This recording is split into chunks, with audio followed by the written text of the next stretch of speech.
అందరికీ నమస్కారం. నేను మీ doctor Venugopal, consultant physician at Venu Vidya hospital Nalgonda. రీసెంట్గా ఒక young male 30 years old male patient ఒక 14 days బ్యాక్ ఫీవర్ స్టార్ట్ అయింది. ఒక 3-4 days ఫీవర్ వచ్చింది, తగ్గిపోయింది. ఆ తర్వాత బోత్ లోయర్ లిమ్స్ అంటే 2 కాళ్ళల్లో బలహీనత అండ్ పారాస్థీషియాస్ అంటే అబ్నార్మల్ సెన్సేషన్స్ ఉన్నాయి. అండ్ నెక్స్ట్ ఆ తర్వాత అప్పర్ లిమ్స్ హ్యాండ్స్లో స్టార్ట్ అయింది. ఆ తర్వాత స్వాలోయింగ్ డిఫికల్టీ, మింగడం కూడా కష్టం స్టార్ట్ అయింది.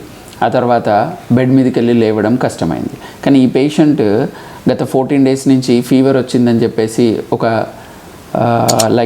ఫీవర్ తోటి కొంచెం కాఫ్ కూడా ఉందని చెప్పేసి ఈ went to A chest physician. ఆ తర్వాత 2 daysకే మళ్ళీ స్వాలోయింగ్ డిఫికల్టీ ఉందని చెప్పేసి గ్యాస్ట్రో దగ్గరికి వెళ్ళాడు. మళ్ళీ ఆ తర్వాత నడవడం కూడా ఇబ్బందిగా ఉందని చెప్పేసి న్యూరో ఫిజిషియన్ దగ్గరికి వెళ్ళాడు. సో 14 daysలో హీ కన్సల్టెడ్ ముగ్గురు డాక్టర్స్ దగ్గరికి వెళ్ళాడు. ఒకే డాక్టర్ దగ్గరికి రెగ్యులర్ ఫాలోఅప్కి వెళ్ళలేదు. 14 daysలో 3 visits 3 different డాక్టర్స్ దగ్గరికి చేశాడు. సో సమ్ ఇన్వెస్టిగేషన్స్ అయినాయి, ఆయనకి సమ్ ఎండోస్కోపీ అయింది, NCS అయింది, అన్నీ అయినాయి. బట్ ఫైనల్గా ఎలాంటి కన్క్లూజన్ లేకుండా అన్నీ నార్మల్ ఉన్నాయని చెప్పేసి 16th day నా దగ్గరకు వచ్చాడు.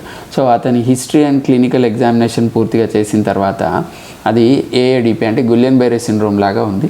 సో అదేంటంటే పోస్ట్ వైరల్ ఇన్ఫెక్షన్స్ తర్వాత కొంతమందికి నరాల మీద ఎఫెక్ట్ పడి స్లోగా ప్రోగ్రెసివ్గా లోయర్ లిమ్స్, అప్పర్ లిమ్స్, తర్వాత ట్రంకల్ మజిల్స్, తర్వాత స్వాలోయింగ్ డిఫికల్టీ అండ్ లాస్ట్ నా దగ్గరకు వచ్చేసరికి అతనికి శ్వాస తీసుకోవడం కూడా ఇబ్బంది, అంటే రెస్పిరేటరీ మజిల్ ఇన్వాల్వ్మెంట్ కూడా ఉంది. సో అది కంప్లీట్ డయాగ్నోస్ చేసిన తర్వాత సో తనకి డయాగ్నోసిస్ చెప్పి IVIG ఇమ్యునోగ్లోబులిన్స్ ఇచ్చుకోవాలి. And it's too expensive, per day 1 injection it comes around lakhsలో ఉంటుంది అని చెప్తే ఫైనాన్షియల్ ఇష్యూ ఉండి ఫైనల్గా తనని ఉస్మానియా జనరల్ హాస్పిటల్కి రెఫర్ చేశాను నేను.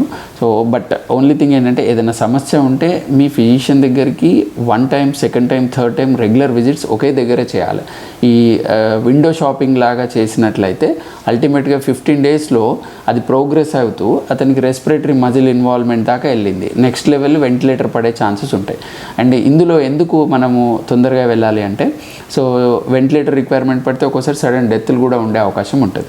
కానీ ఇది ప్రాపర్గా ఎర్లీగా డయాగ్నోజ్ అయ్యి ట్రీట్మెంట్ తీసుకుంటే ఆల్మోస్ట్ 75-80% పీపుల్లో కంప్లీట్ రికవరీ ఉంటుంది. సో డిలే అయితేనే వీళ్ళకి లైఫ్ లాంగ్ నర్వ్స్ మీద ప్రభావం ఉండి కొంత వీక్నెస్ అనేది లైఫ్ లాంగ్ మిగిలిపోయి వాళ్ళ యొక్క క్వాలిటీ ఆఫ్ లైఫ్ తగ్గిపోతుంది.